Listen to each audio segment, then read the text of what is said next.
ternyata Islam datang ke Nusantara ini itu bukan di abad ke-14. Awas, hati-hati, bukan di abad ke-14. Awas, ini ada penyesatan yang disampaikan oleh Snokhorny, seorang orientalis, ya, yang kemudian diminta oleh orang-orang Belanda untuk belajar langsung ke Mekah, lalu menerapkan nilai-nilai keislaman yang dia pelajari. Bukan nilainya sebetulnya, bukan nilainya, tapi gambaran-gambaran keislaman dia bawa ke Aceh untuk menyesatkan masyarakat Aceh. Di antara pendapatnya mengatakan bahwa Islam itu masuk ke Nusantara di abad ke-14. Profesor Ahmad Mansur Suryanegara dalam bukunya Api Sejarah kemudian menepis dugaan itu, termasuk Buya Hamka yang menginisiasi Masjid Al-Azhar ini. Ya, beliau punya teori dan lebih condong kepada teori ini, bahwa Islam masuk ke Nusantara bukan di abad ke-14 tapi di abad yang ke-7, di awal-awal bahkan masa keislaman. Masih di masa, Masya Allah, bahkan di masa Nabi SAW. Ya. Masa Nabi SAW, setelah itu masuk ke dalam masa sahabat, terutama zamannya Utsman bin Affan radhiyallahu ta'ala anhu. Di teman-teman sekalian, apa buktinya? Ternyata di awal-awal abad ke-7 ini telah ditemukan makam seseorang yang berada di wilayah Baros. Ya. Baros, 414 km dari kota Medan, ke arah Tapanuli ke sana. Ya. Namanya Syekh Mukauddin. Syekh Mukauddin ini ditemukan di situ, ya, bertuliskan lisannya berbahasa Arab dan dia Muslim. Beliau Muslim. Di sejak awal abad ke-7, kan? Islam sudah masuk ke Nusantara. Kemudian terjadi penyebaran sampai perkembangan Islamnya menghasilkan kerajaan Islam. Kerajaan Islam itulah yang masuk di abad ke-14. Jadi bukan Islamnya baru masuk, sudah jadi kerajaan. Di Samudra Pasai itu, ya, Samudra Pasai, Masya Allah, itu sudah muncul, ya, di wilayah Sumatera. Majapahit baru berdiri tahun 1295. Teman-teman sekalian, penting diketahui, 19 tahun sebelum itu sudah tersebar kerajaan Samudra Pasai. 19 tahun sebelum itu, 19 tahun. Kurangi 19 berapa? 1276. Sudah ada kerajaan Samudra Pasai dan sudah menyebar. Jadi nggak benar kalau dikatakan Majapahit duluan baru kemudian kerajaan Islam datang. Tidak. Islam sudah duluan. Abad ke-14 sudah punya kerajaan. Snokhorny mengatakan Islam masuk ke Nusantara. Abad ke-14. Bagaimana mungkin orang masuk ke Nusantara langsung bikin kerajaan? Orang Sumatera pada kemana? Jadi ketika masuk, tersebar abad ke-7, kemudian mengembangkan keislamannya sampai jadi kerajaan abad ke-14. Yang paling menarik, yang jadi pertanyaan teman-teman sekalian, pertama, abad ke-7 itu kan kisaran tahun 600 sekian kan? Baik, Nabi lahir 571 Masehi. 571. Usia 63 tahun. Kurang lebih 4, 3, 1. Baik, 634 Hijrah. Masih abad ke-7? Masih abad ke-7. Setelah beliau wafat diteruskan, ya, oleh Abu Bakar, oleh Umar, oleh Utsman radhiyallahu taala anhum jami'an. Ada ekspedisi, masih di abad ke-7 juga. Jadi sesungguhnya Islam masuk ke Nusantara ini masih di awal-awal masa kehidupan Nabi sallallahu alaihi wasallam dan masa awal sahabat, abad ke-7. Nah, Islam apa yang dibawa oleh para sahabat ini sampai datang ke Nusantara dan menyebarkan sampai sekarang ada? Saya teruskan dulu. Ternyata Masya Allah, bukan yang jauh-jauh. Mereka membawa petunjuk Nabi sallallahu alaihi wasallam. Mereka ajarkan Quran. Mereka ajarkan petunjuk penjelasan hadis. Sehingga ketika Islam mulai menyebar, saya agak sedikit cepat ya karena waktunya mau habis. Ketika Islam mulai menyebar bukan cuma di Sumatera, bahkan ya ada mulai di Jawa sampai bahkan ke ujung Papua, sampai ada di wilayah disebut dengan Maluku. Maluku itu dari kata muluk asalnya. Muluk dari bahasa Arab. Ya, Malik jamaknya muluk, raja-raja. Karena di sana banyak kerajaan-kerajaan Islam pada waktu itu. Ada Ternate, Tidore, Bacan, macam-macam. Jadi Muslim. Di Maluku itu Muslim semuanya dulu ya. Nggak ada yang lain. Di masih Muslim, teman-teman, masih Muslim. Di sebetulnya dari ujung timur sampai dengan dari mulai, Masya Allah ya, Sabang sampai dengan Merauke itu aslinya Muslim. Muslim dari mulai abad ke-7. Maksudnya banyak wilayah-wilayah Islam yang tersebar. Hindu juga ada, ya, Hindu ada, animisme ada, kemudian dinamisme ada, Buddha juga ada. Tapi dakwah Islam sudah menggeliat di awal-awal masa ini. Sudah menyebar. Bahkan yang paling menarik, dari mana tahunya yang dibawa nilai-nilai keislaman? Saat mulai kemudian masuk ke wilayah Jawa, khususnya dari Jawa Tengah ke Jawa Timur, saat ada kesulitan-kesulitan mendakwahkan Islam di kalangan masyarakat yang animisme, dinamisme. Masih senang dengan, Masya Allah ya, maaf, penghambaan kepada pohon, tumbuh-tumbuhan, batu-batu pada alam. Bahkan nanti ada yang generasi Hindu di situ sebagiannya. Ketika dakwah Islam masuk ke situ, salah satunya nanti datang ulama-ulama dari luar Nusantara. Saya percepat sampai masa ke tahun abad ke-13 ke sana ya. Teman-teman, datang 9 orang. Diutus kemudian ke Nusantara. 9 orang, 9 dalam bahasa Jawa disebut dengan songo. Yang dekat dengan Allah Subhanahu wa taala, rajin ibadah, baik ya para ulama ini. Ya, disebut dengan wali. Al-auliya at-tis'ah, wali songo. Itu asalnya ulama-ulama hebat. Ada sejarahnya. Saya tidak sembarangan menyampaikan ini ya. Saya sampai ke Aceh tuh mengejar ahli nasab. Saya ke Aceh, diskusi dengan ahli nasab, belajar dari beliau. Kemudian saya pergi langsung ke daerah Jawanya, saya telusuri. Ya dari mulai selatan ke Jogja sampai dengan ke Semarang, kita lihat nanti kita temukan ada salah satu makamnya juga di situ. Ya kami temukan sampai dengan ke masjidnya, dari Semarang terus ke Demak, dari Demak sampai dengan ke Kudus, ke Pati, ke Rembang, ke Lasem, sampai dengan ke Bonang. Pas sujudan Bonang saya naik ke atas, saya hitung berapa anak tangganya, sampai ketemu penjaga pas sujudannya namanya Pak Abdul Wahid. Kita diskusi di situ dan sebagainya. Yang paling menarik teman-teman sekalian, mereka ketika datang membawa manhaj luar biasa. Dibawa diutus dengan 2 bendera. Satu bendera hitam yang melambangkan pada kiswah Ka'bah, ya, nilai-nilai Quran, dan bendera hijau melambangkan pada tuntunan sunnah. Jadi begitu datang membawa tuntunan Al-Quran dan sunnah Rasulullah SAW. Ini yang mau disampaikan, ditebarkan dalam kebaikan. Ya, kemudian disampaikan dalam kehidupan masyarakat yang kemudian pada saat itu terus berkembang. Singkatnya 9 orang ini, ada yang berasal dari Palestina, ya, Syekh Aliyuddin, Syekh Hasanuddin. Ada yang berasal dari Mesir, Syekh Ahmad Al-Jumadil Kubra. Nanti punya 2 anak, satu orang diajak ke Nusantara, namanya Maulana Ishaq. Ya, satu orang lagi tinggal di Mesir, namanya Syarif Abdullah. Dari Maulana Ishaq ini nanti turun keturunan-keturunan. Ya. Yang paling menarik, keturunannya siapa? Ya, pendiri 2 ormas Islam besar di Indonesia. Kiai Haji Muhammad Hashim bin Asy'ari mendirikan NU tanggal 31 Januari 1926. Kiai Haji Ahmad Dahlan mendirikan Muhammadiyah tanggal 18 November 1912. Itu keturunan Maulana Ishaq. Kalau antum telusuri misalnya, lihat di kitab misalnya, kitab Syekh Muhammad Hashim bin Asy'ari punya 19 kitab. Di kitab pertamanya beliau, ya, Al-Adabul Alim wal Muta'allim, menuliskan, disebutkan beliau ini Muhammad Hashim bin Asy'ari bin Abdul Wahid bin Abdul Halim. Nama asli Abdul Halim itu Pangeran Benawa atau Sultan Hadiwijaya, dikenal dengan Joko Tingkir, bin Abdullah bin Abdul Aziz bin Abdul Rahman. Siapa beliau ini? Walid Raden Ainul Yakin, dikenal dengan Maulana Ishaq. Di Maulana Ishaq, Maulana Ishaq ini termasuk nasabnya ketemu dengan Kiai Haji Ahmad Dahlan. Nama aslinya Muhammad Darwis. Ya, belajar dengan Hasyim Asy'ari di Semarang pada Kiai Haji Saleh Darat, berangkat kemudian ke Mekah, belajar pada Syekh Ahmad Khatib Al-Minangkabawi, pulang berganti nama menjadi Ahmad Dahlan. Kiai Haji Ahmad Dahlan bin Kiai Haji Abu Bakar, ya, bin Kiai Ilyas bin Kiai Sulaiman bin Demang Jurang Juru Kapindo, bin Demang Jurang Juru Sapisan, bin Kiai Gerbak bin Maulana Ishaq.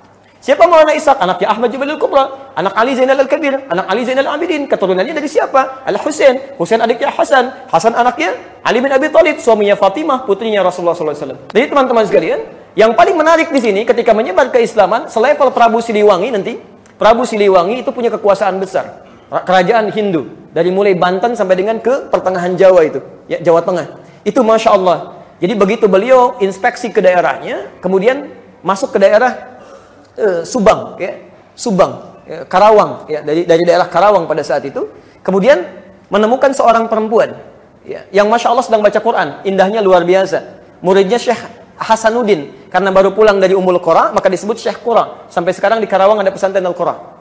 Tapi begitu mendengar keindahan kalimatnya, datang melihat, nih perempuan luar biasa, auranya bagus, namanya Nyai Subang Larang, ya, Nyai Subang Larang. Tiba-tiba dinikahi beliau ini. Ya, dengan syarat masuk Islam Prabu Siliwangi, tahun 1423 melahirkan anak. Ya, anaknya dikenal dengan Walang Sungsang. Ya, yang kedua nanti 1426 lahir anak kedua Rara Santang, dan yang ketiga 1427 lahir anak ketiga namanya Raja Sengara. Semuanya masuk Islam. Nah, yang pertama Walang Sungsang dengan yang kedua Rara Santang kemudian pergi menunaikan haji di Mekah, kemudian setelah berhaji ganti nama. Yang satu jadi Abdullah Iman, yang satu jadi Syarifah Mudaim. Saat akan pulang ketemu dengan anaknya Ahmad Jumadil Kubra yang kedua, yang dari Mesir sedang haji. Tayyib, namanya Syarif Abdullah. Dilamar kemudian Syarifah Mudaim lewat kakaknya Abdullah Iman, dinikahkan di situ, nggak ikut pulang ke Nusantara. Beliau kemudian ikut ke Mesir. Tinggal selama 20 tahun, melahirkan anak bernama Syarif Hidayatullah. Ini yang kemudian pulang tengok kakaknya yang punya kekuasaan di wilayah Gunung Jati sampai diberikan gelar Sunan Gunung Jati pada saat itu. Jadi banyak ulama-ulama Islam menyebarkan di keislaman sampai ke kita. Yang Anda mesti tahu, maaf ya, nilai keislamannya sangat indah. Banyak kerajaan-kerajaan, sampai ke Eropa, sampai luar biasa dan sejahtera semuanya. Nusantara sejahtera. Sampai singkatnya, datanglah bencana itu, ya ujian dari Allah Subhanahu wa taala yang harus tersikapi sampai hari ini. Tahun 1511. Datang Portugis. Setelah kejadian di Andalusia di Spanyol tahun 1494, ya ada Paus Alexander yang ke-6 kemudian melakukan sebuah dekrit. Dekritnya setelah terjadi, maaf ya, penghancuran besar-besaran yang diinisiasi oleh 2 orang. Satu Raja Ferdinand, kedua Ratu Isabella. Keduanya menyatu menghancurkan orang-orang Islam di Spanyol. Semuanya habis, dibantai habis, diinkuisisi, sampai-sampai guru kami yang di luar itu menceritakan. Ya, bagaimana kemudian diketahui orang Islam itu gampang. Kalau telinganya bersih berarti orang Islam. Ya, karena suka berwudu. Maka caranya nanti dicari, ditemukan. Ya, kalau nggak mau dia pindah, bisa dieksekusi. Dan cara dieksekusinya dipotong dulu telinganya. Ada yang disalib kemudian begini, ada yang diputar-putar di roda sampai kemudian dimasukkan ke dalam penggilingan, macam-macam dia. Macam-macam. Nah, teman-teman sekalian, ketika berkuasa di sana, kemudian diberikan dekrit oleh Paus Alexander yang ke-6 untuk melakukan penyebaran ekspansi, dikenal dengan 3G. 3G ya, 3G, 3G. Gold, Glory, and Gospel. Gold mencari rempah-rempah, mencari emas. Glory mencari ekspansi, ya, ekspansi menyebarkan gospel, menyebarkan misi. Maka datanglah singkatnya ke Nusantara lewat Malaka tahun 1511. Datang ke sana, diinisiasi oleh Alfonso de Albuquerque. Datang dengan membawa ekspedisi. Masuklah lewat Selat Malaka, di situ menyebarkan keonaran. Padahal ketika Islam memegang teguh kekuasaan di Nusantara itu bagus, Masya Allah. Dengan Hindu baik, dengan Buddha nggak ada masalah, dengan sekitaran nyaman, tenang. Begitu datang Portugis, tidak ada, semua emas-emas kecuali lewat kami. Kalau tidak mau diserahkan senjata, maka diambil, dimonopoli dan sebagainya. Langsung mendirikan pusat ibadah. Pusatnya disebut dengan igreja. Itu dari bahasa Latin, igreja. Orang kita kemudian menyebut dengan gereja. Dari kata igreja asalnya. Ya. Oh, ini mohon maaf ya, ini kajiannya kajian ilmiah ya. Dia tidak mempersoalkan hal tertentu. Kalau nanti ada keberatan, kita berdiskusi secara argumentatif ya. Nah, di sini kemudian yang jadi masalah. Saya tutup sampai di sini dulu ya. Tiba-tiba mulailah kemudian ada persoalan di sini. Orang mulai ngajak dipaksa. Ayo berubah kamu. Ayo diajak. Ada yang pembantunya diajak, ada yang diberikan makanan, ada yang dipaksa sampai keluar fatwa. Sampai singkatnya datanglah bencana itu, ya ujian dari Allah Subhanahu wa taala yang harus tersikapi sampai hari ini. Tahun 1511. Datang Portugis. Setelah kejadian di Andalusia di Spanyol tahun 1494, ya ada Paus Alexander yang ke-6 kemudian melakukan sebuah dekrit. Dekritnya setelah terjadi, maaf ya, penghancuran besar-besaran yang diinisiasi oleh dua orang, satu Raja Ferdinand, kedua Ratu Isabella. Keduanya menyatu menghancurkan orang-orang Islam di Spanyol. Semuanya habis, dibantai habis, diinkuisisi, sampai-sampai guru kami yang di luar itu menceritakan, ya bagaimana kemudian diketahui orang Islam itu gampang. Kalau telinganya bersih berarti orang Islam. Ya, karena suka berwudu. Maka caranya nanti dicari, ditemukan. Ya kalau nggak mau dia pindah, bisa dieksekusi. Dan cara dieksekusinya dipotong dulu telinganya. Ada yang disalib kemudian begini, ada yang diputar-putar di roda sampai kemudian dimasukkan ke dalam penggilingan, macam-macam dia. Macam-macam. Nah, teman-teman sekalian, ketika berkuasa di sana, kemudian diberikan dekrit oleh Paus Alexander yang ke-6 untuk melakukan penyebaran ekspansi, dikenal dengan 3G. 3G ya, 3G, 3G. Gold, Glory, and Gospel. Gold mencari rempah-rempah, mencari emas. Glory mencari ekspansi, ya, ekspansi menyebarkan gospel, menyebarkan misi. Maka datanglah singkatnya ke Nusantara lewat Malaka tahun 1511. Datang ke sana, diinisiasi oleh Alfonso de Albuquerque. Datang dengan membawa ekspedisi. Masuklah lewat Selat Malaka, di situ menyebarkan keonaran. Padahal ketika Islam memegang teguh kekuasaan di Nusantara itu bagus, Masya Allah. Dengan Hindu baik, dengan Buddha nggak ada masalah, dengan sekitaran nyaman, tenang. Begitu datang Portugis, tidak ada, semua emas-emas kecuali lewat kami. Kalau tidak mau diserahkan senjata, maka diambil, dimonopoli dan sebagainya. Langsung mendirikan pusat ibadah. Pusatnya disebut dengan igreja. Itu dari bahasa Latin, igreja. Orang kita kemudian menyebut dengan gereja. Dari kata igreja asalnya. Ya. Oh, ini mohon maaf ya, ini kajiannya kajian ilmiah ya. Dia tidak mempersoalkan hal tertentu. Kalau nanti ada keberatan, kita berdiskusi secara argumentatif ya. Nah, di sini kemudian yang jadi masalah. Tiba-tiba mulailah kemudian ada persoalan di sini. Orang mulai ngajak dipaksa. Ayo berubah kamu. Ayo diajak, ada yang pembantunya diajak, ada yang diberikan makanan, ada yang dipaksa sampai keluar fatwa. Walikulli fa'ilin fi'lan, dan bagi setiap orang yang ikut-ikutan secara nyata melakukan perbuatan la yasduru illa min kafir, kecuali melakukan perbuatan niru-niru yang tidak bersumber kecuali dari orang-orang kafir. Kasujudi lis-shalib, seperti ikut-ikutan. Ya, ikut-ikutan menyembah yang bukan bagian dari persembahannya, salib. Karena saat mereka datang itu bukan sekedar datang untuk berbuat kebaikan, tapi ingin merampas marwah kehidupan, ingin mengajarkan sesuatu yang baru dengan cara paksaan dan sebagainya. Makanya pada satu keluar fatwa dari para ulama untuk mempertahankan nilai-nilai kebaikan di Nusantara ini. Tahun 1629 datang VOC, Portugis kemudian pergi setelah berjihad, Fathullah. Fathullah itu dikenal dengan Fathahillah. Fathahillah itu menantunya Sunan Gunung Jati, menikah dengan anak putri keduanya. Baik, setelah itu secara singkat datang Belanda, singkatnya terjadi perjuangan. Tahun 1905 bertemulah 5 tokoh muslim dari keturunan Arab di daerah Krukut, Tanah Abang. Sampai sekarang kan daerah Tanah Abang banyak teman-teman dia dari keturunan Arab. Berkumpul mereka, bagaimana cara menghadapi Belanda ini supaya kita bisa baik dan bisa sejahtera kembali. Singkatnya kemudian dihimpun para ulama, kita sepakat harus mendirikan lembaga pendidikan Islam karena pendidikan kita tertinggal. Maka kumpul mereka bersepakat mendirikan jamiah disebut Jamiatul Khair yang diundang para ulama besar termasuk Kiai Haji Ahmad Dahlan. Maka ditetapkan Jamiatul Khair, dipilih gurunya Syekh Ahmad Surkati dari Sudan, yang datang tahun 1911. Disinergikan dengan Solo Kiai Haji Saman Hudi. Pebisnis-pebisnis muslim dikumpulkan. Kemudian Kiai Haji Ahmad Dahlan pulang ke Yogyakarta bikin Muhammadiyah 1912. Kemudian di Surabaya Kiai Haji Umar Said Cokro Aminoto menyampaikan nilai-nilai pergerakan dalam konsep keislaman sesuai petunjuk Nabi. Di antara muridnya Insinyur Soekarno. Sampai tanggal 10 Agustus 1945 bertepatan dengan 9 Ramadan itu, Anda tidak banyak yang tahu barangkali. Saat akan proklamasi disampaikan, itu Insinyur Soekarno sakit. Dengan izin Allah, ada seorang keturunan Arab dari Hadramaut namanya Syekh Faraj. Faraj bin Martah. Beliau membawakan madu Arab diberikan kepada Insinyur Soekarno. Bukan cuma itu saja. Di mana proklamasi disampaikan? Taunya cuma Jalan Pegangsaan Timur nomor 56. Itu rumah beliau, rumah Syekh Faraj diwakafkan itu untuk proklamasi. Diwakafkan itu keturunan Arab itu.